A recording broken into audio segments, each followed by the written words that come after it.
Hi, and welcome back to TPI's podcast, To Think Minimum. I'm TPI President and Senior Fellow Scott Wallsten. It's Friday, December 13th, 2019.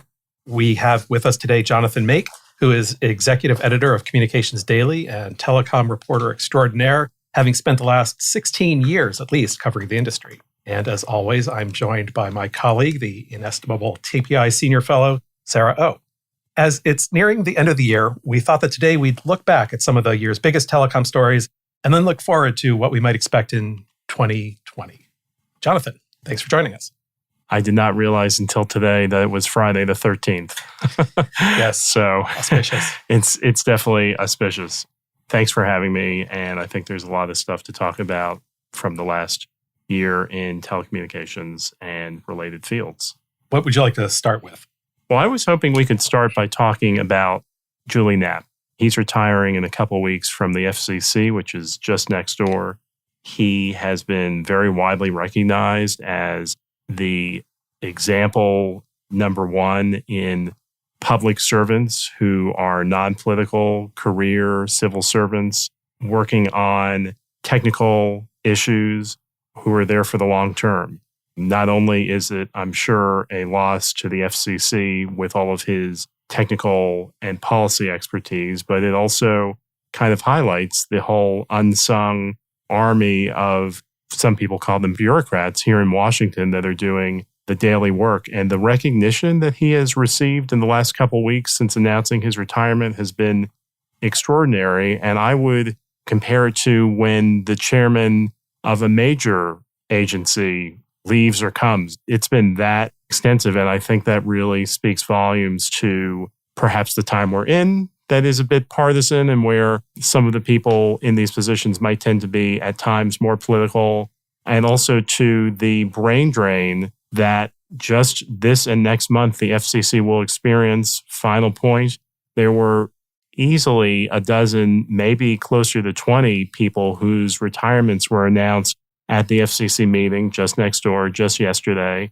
I would think their average tenure was 30 years. So that's hundreds of years of bureau and office staffers from all realms of policymaking and technical support, the people who show you how to submit your filings, the people who probably help run the auctions, run the media bureau. All of these people are retiring. That's significant. Could you describe a little bit more about the impact that Julius Knapp has had? I assume he's been working there almost 30 years, and that is far more than any chairman stays at the FCC. Could you explain a little bit more the kind of impact one person can have at the FCC? I actually think he's been there closer to 50 years, and that he has well exceeded the time when he would be able to retire, perhaps with, maximum benefits. He was recalling yesterday, which was his last monthly FCC meeting, that the first item he delivered to commissioners at a meeting was in the 1980s, I would assume the early 1980s, on portable phones, and that was cutting edge at the time. And then he was recalling in 1999, so 20 years ago, when he was presenting on, I believe, Wi-Fi and/or on car safety technology.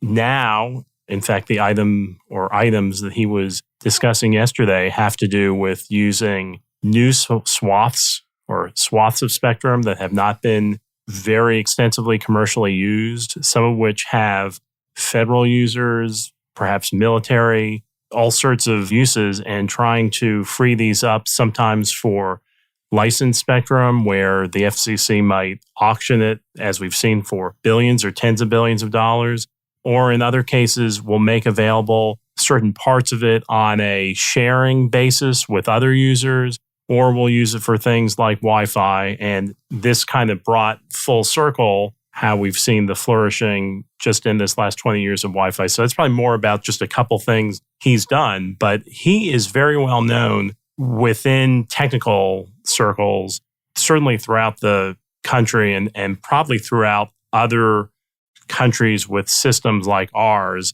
as an expert on spectrum and all of the iterations that happen with it. Again, he's just one person.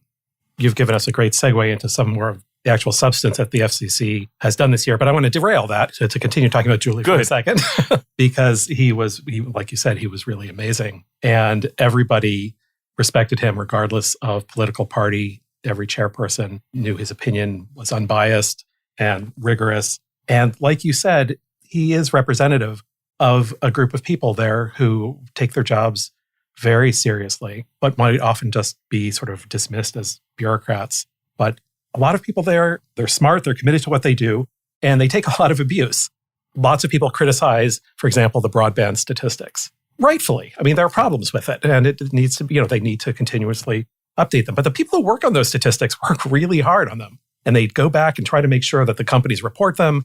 And any of the issues that we talk about with those data, the people who work on the data at the FCC know those issues too. And they know them better than we do, and would always want to see things get better. So I think it's a good reminder that these are committed people who work hard on these issues, and we shouldn't take them for granted. And maybe we can actually just talk for a minute about one of these substantive policy issues, broadband mapping, and also the mapping of the digital economy. The latter involves many government agencies, and we heard about this at the last TPI annual event. There were representatives, or at least researchers, with expertise in the Federal Reserve, the Commerce Department, Department of Labor. The FCC, of course, gets involved.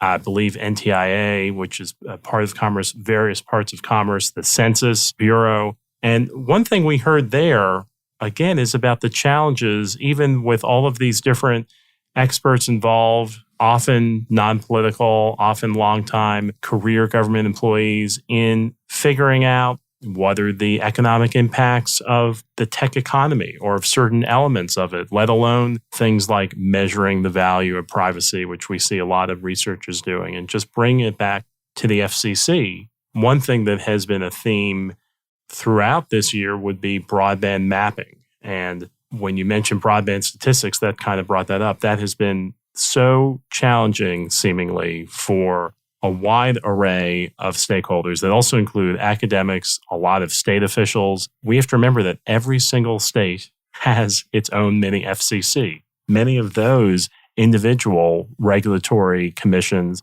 have also been embarking on their own broadband measurement, often to refute or correct what they believe are inaccuracies in the FCC's own data. And to that point, at least two of the biggest and another major, so 3 wireless carriers have been singled out as perhaps not providing updated data.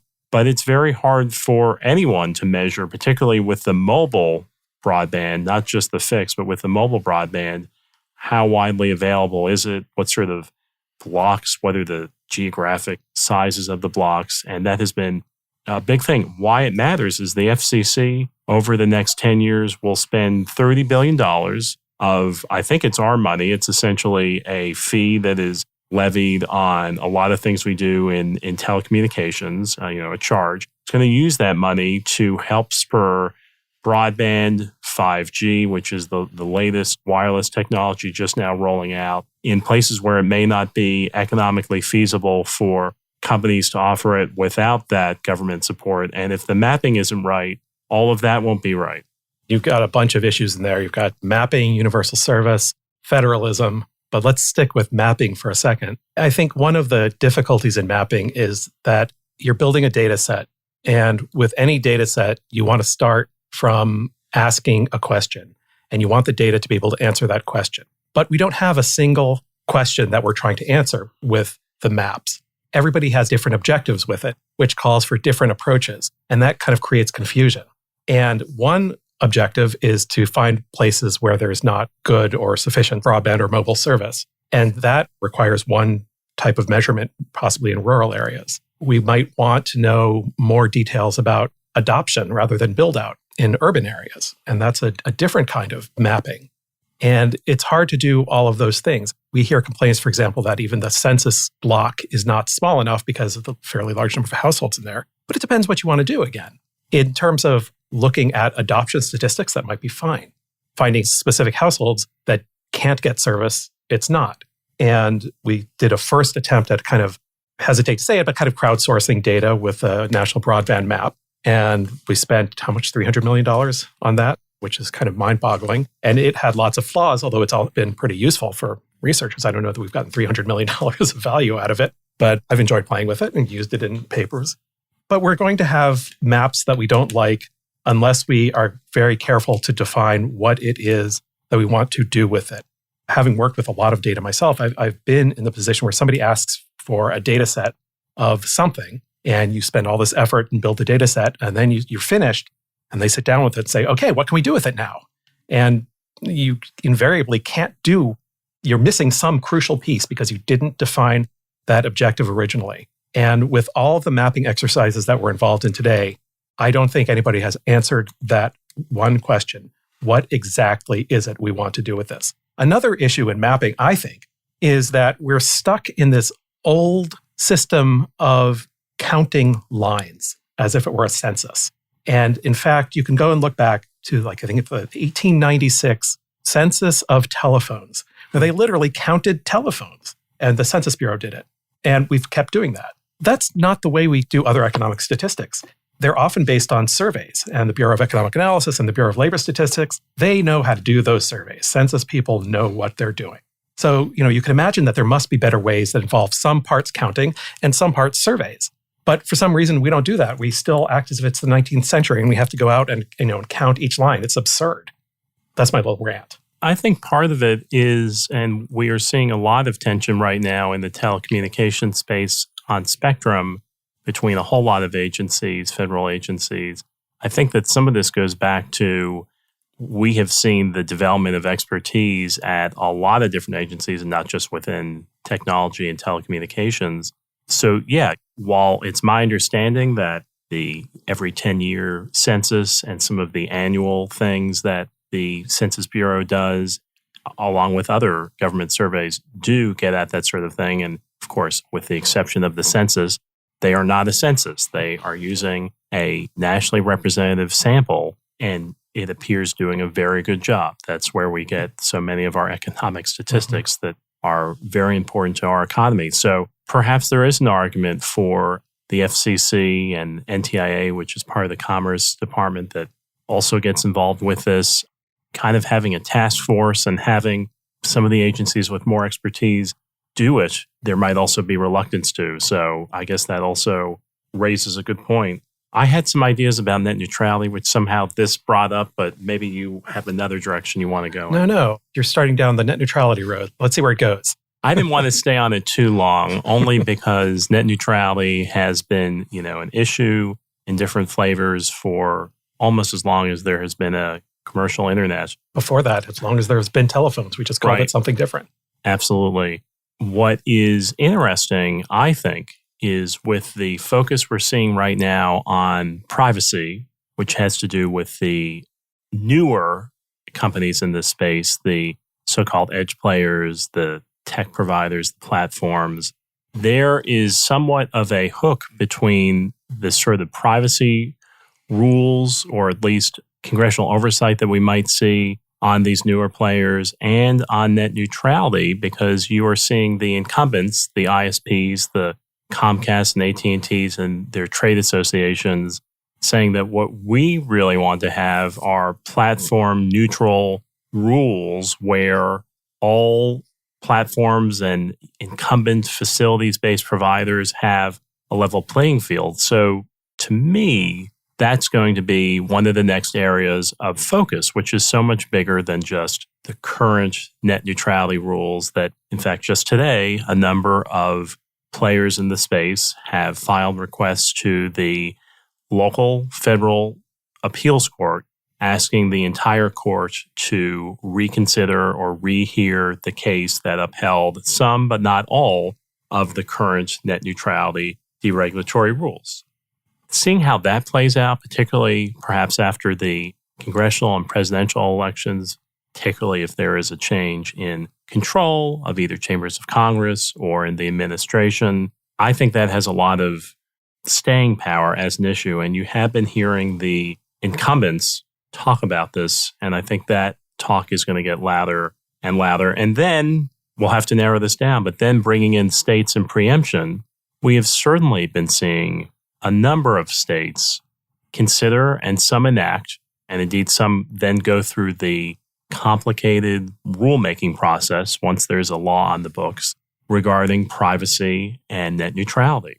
And one reason we're seeing that, I think that all sides of these different issues, and they're not just two sides, there's often many, agree is that in some cases we don't have federal rules. In other cases, the federal rules may not apply to all different players equally, and or the federal rules tend to change. So before we move on too much to preemption, let's go back to net neutrality and privacy. Is it that those are necessarily two sides of a similar coin, or is net neutrality something more likely to be brought up in the context of debates about bias?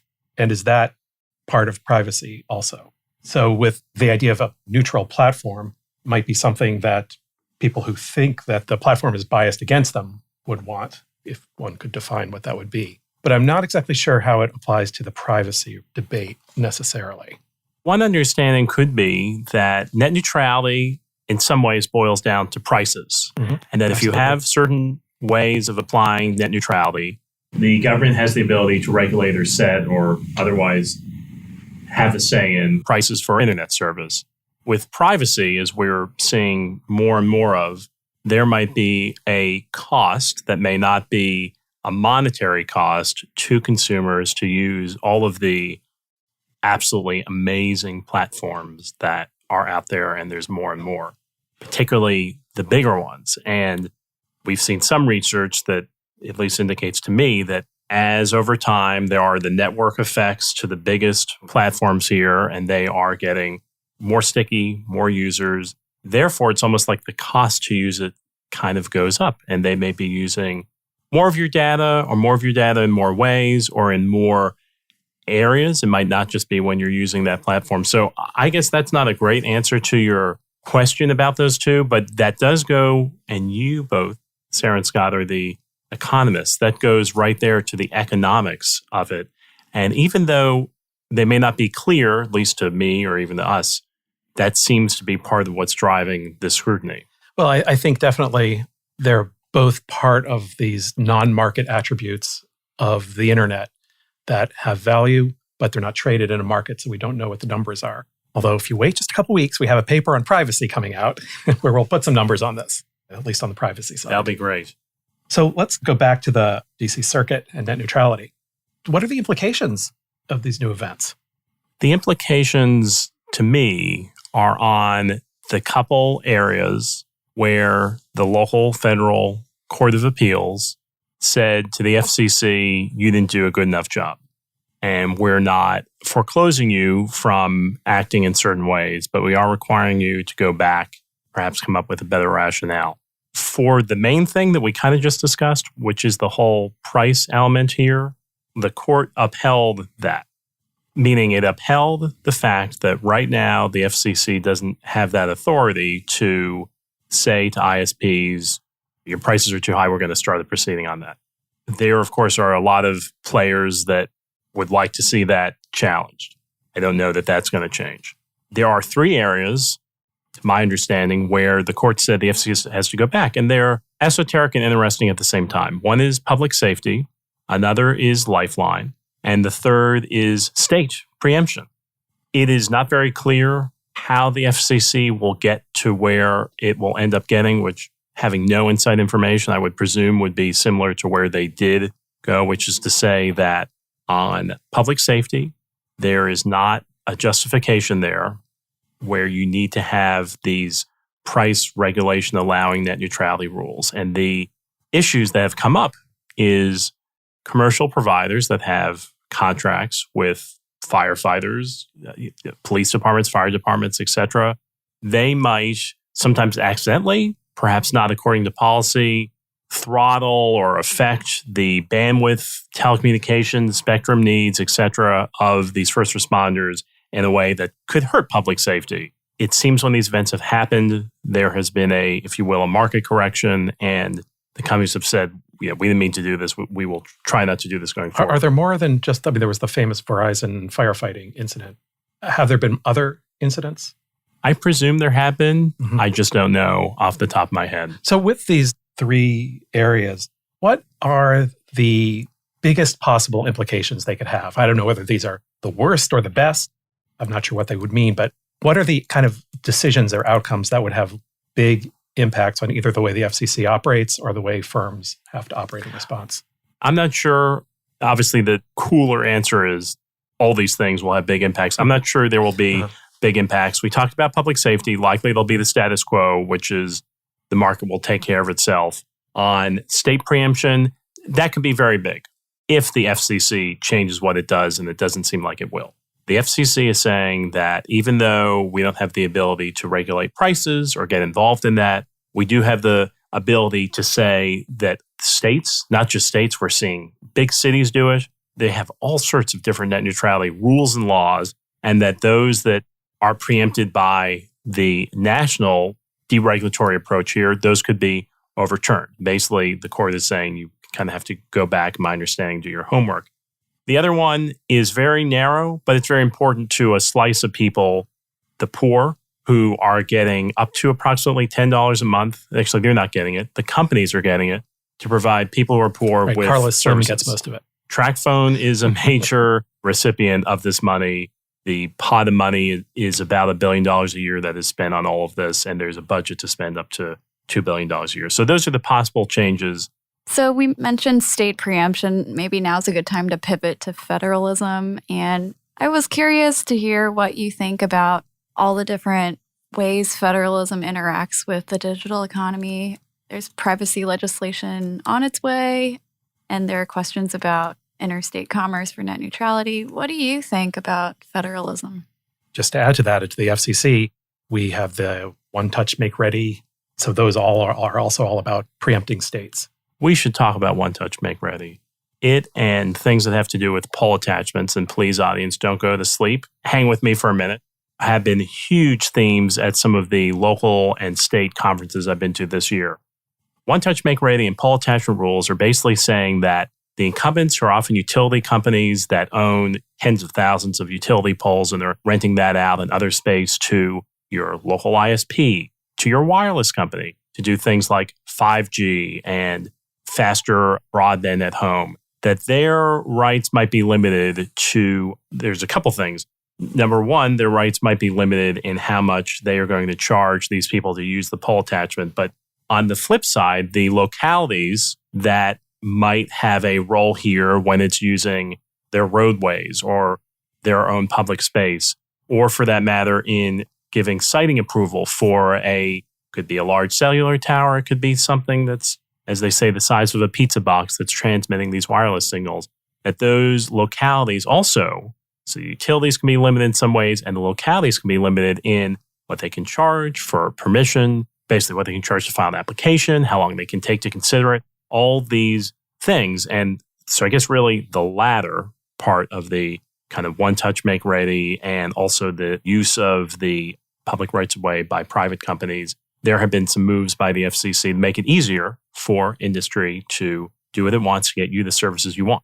And that's very, very controversial among basically every major municipality and some of the smaller ones. Have there been real effects of One Touch Make Ready yet, or is it too early? It seems like in places where it's working, I think One Touch Make Ready is more on the pole attachment side than the municipality side. It seems like it is helping.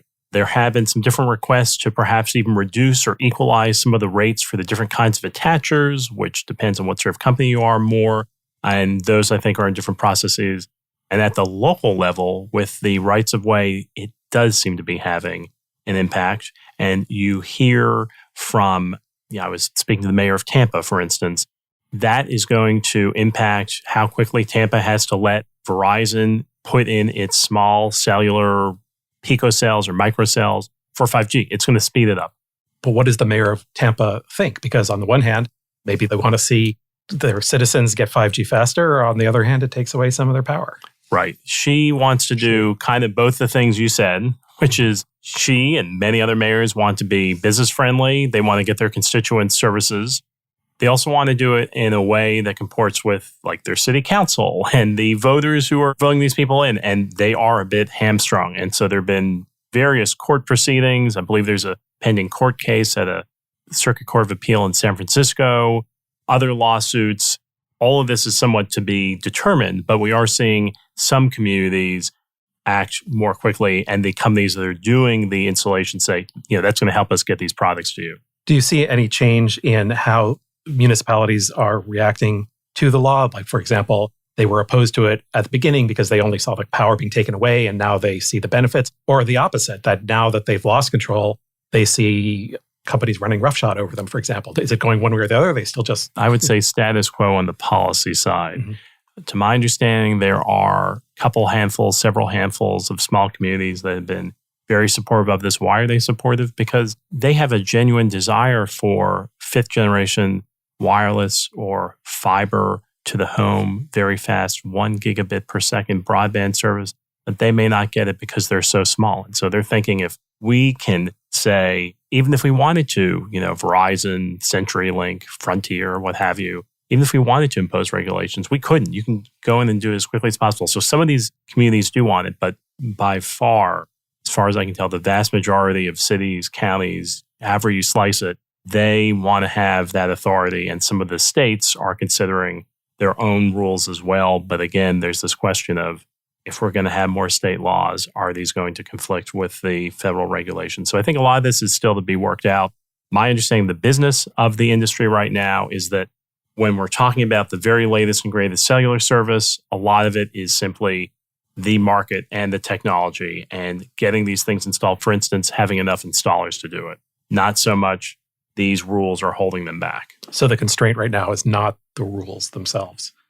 That's my overall assessment, I think. Uh-huh. I think the industry might say, well, it could hold us back a little, and no one wants to slow down these things. There is such a hue and cry among consumers. Now that we have the internet, now that we're getting faster speeds, most people just want more and better and faster. Right. I mean, I imagine it depends where you are in the upgrade cycle.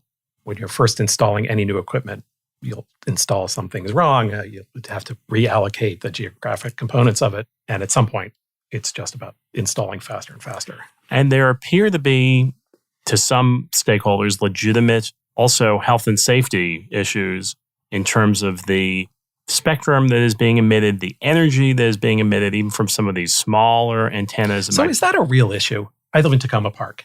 So every now and then we see flyers appearing saying, Wi-Fi is killing us, and so on. Because, it's Tacoma Park, where everything kills you, except that we're a nuclear-free zone. So, we've got that. Is this concern actually affecting investment or adoption? Great question. I don't think right now it's affecting those things because there appears to be very little wiggle room for any regulatory player in the system, no matter how local the level, to take in the health and science into account, because at the federal level, the accepted science is you will be okay when it comes to the safety. That said, and I know this wasn't quite your question, I'm not a physician or anything or a researcher, but it also does seem like there are some questions being raised as we get to different bands of frequencies that are being used, as we get to different power levels of phones, that there could be some health implications there. But for now, the federal government says it is all okay. And these questions are not just being raised by nut jobs? Yeah, I do not think it is just the so-called, tinfoil hat wearing people. Give you an example. I believe there is one local neighborhood commissioner here who has been to some of the FCC meetings, and his particular neighborhood is concerned about that, all the way up to some physicians and different safety groups. And what they're saying is researchers are relying on some older research that doesn't really study how people are using phones now, where they're putting those phones in relation to their body, so important, how many hours a day they're using them. And again, the different spectrum bands. You were talking about Julius Knapp at the start. Well, Julius Knapp of the FCC is looking at, it's not just, your TV or your radio, but it's frequency bands that are all over the chart, and those can have very different characteristics. So again, it seems like there might be some substance. But again, the federal government at this point says it is all safe. Well, since we're talking about spectrum implicitly, what were the big spectrum issues of 2019? And that might spill over into 2020. I mean, one that's going on right now, that's still going on, is C-band. I think the C-band is the very big one at this moment, and that will probably be somewhat resolved in the next few months. That is a slice of spectrum that's somewhat high up in the frequency bands, but not very, very high. It's used right now by satellites orbiting the Earth that are basically providing you through intermediaries probably everything that you're watching on TV. And even if it's streaming, it probably originated there or went through there. There's all sorts of different companies in this ecosystem. The wireless companies would like to use it to give you more, better, faster, mobile downloads. And also perhaps when we're getting to things like fifth generation cellular, which is just starting to roll out. Also perhaps things like better medical technology to monitor your condition, even if you're not in the hospital. Ways to monitor, industrial plants to control different functions in a building or a hotel. In any case, it appears that the FCC is going to allow some of this to be auctioned. The FCC itself will run the auction, not the satellite companies that are currently using and licensed to use the spectrum. So one of the big debates about that itself was sort of how to reallocate that spectrum, whether we let satellite companies under the C-band alliance do it as a private sale or whether the FCC does an auction, was one of the big, or perhaps the big controversy. And the underlying question was really which way gets the spectrum into higher value use more quickly. And it looked like it was going to be a private sale, and then it wasn't. It was going to be an auction. What do you think? Is there a sense of, in reality, what that will do to the timing? There is, but it's so conflicting. I think it's better not to get into it because the rationale has changed as the plans have changed. What we know will happen is the FCC is going to run the auction itself. And the big question is what percentage of the proceeds, or really any, but probably what percentage of the proceeds are the satellite companies going to get? They could get $10 billion, $20 billion, perhaps even more. Well, I think if it's an auction, they'll design it in a way that some way comparable to the incentive auction so that the auction mechanism itself determines what the satellite providers get. That is a reasonable assumption. We saw this with TV stations throughout the country. I'm not sure how many billions of dollars they got, but it was certainly several billions of dollars. The federal government itself may have raised $20 or $30 billion. And that was to do a very similar thing with TV stations. Interestingly, at this FCC meeting yesterday, one of the senators who has been very determined that the government run the auction, he was there for the whole meeting, which is unusual. And they usually don't even stay for their own hearings. Sometimes they don't. And, even though they weren't talking about this particular slice of spectrum there, he had said he wanted to see the sausage being made and really wanted to let the FCC know that he is paying attention. There's different bills, one of which he might even hold up if it doesn't give the U.S. Treasury enough money and if it might allow the satellite companies to get what, in his view, would be too high a cut of the proceeds. But we saw this successfully happen a few years ago with TV stations and the FCC. It probably didn't raise as much money as some people were thinking, but it is part of getting more spectrum available to what economists would say is probably more of a highest and best use in terms of consumers. Right. And in terms of how much revenue it raised, I think the expectations kind of got out of whack after the AWS-3 auction. But, if you go look back at predictions before that, it seemed like the auction actually did pretty well. So here's another question. Part of the proceeding that's going on now, there are 3 bands. There's the C-band, there's 5.9, and there's 6 gigahertz. Somehow, somewhere before this process started, there was a decision by somebody in some group of people that C-band would be licensed and auctioned in some way, and 5.9 and 6 would be unlicensed. Who made that decision and how? That's a great question. I couldn't tell you with any specificity. I assume it has to do with some different pieces of legislation. We've seen several that have been passed that amount to what the regulators can do with the spectrum and who's going to get them. That's a great thing. And just to shift gears and to pull back a minute, with the C-band, we don't really have any intergovernment fighting. But with some of these other bands and others, we have plenty. So with 5.9 gigahertz, which the FCC yesterday just voted on, there is some controversy among, for instance, the Federal Department of Transportation. It doesn't... I think that's understating it, some controversy. It does not want spectrum that previously was set aside for automobile safety, traffic safety, to be used for Wi-Fi, while the FCC is saying this hasn't really been used in the 20 years since it's been authorized. We need to do something. And then moving on very quickly with the 6 gigahertz band, which is just above this 5.9 gigahertz. That has to do with utilities And I think a lot of others, I don't think it's just utilities. And so I believe we've had the Department of Energy perhaps get involved there. That again is taking what these utilities are using and saying you can use some of it for Wi-Fi. This is kind of a new development. It used to be the case that, well, we know that the federal government holds huge swaths of spectrum, primarily DoD.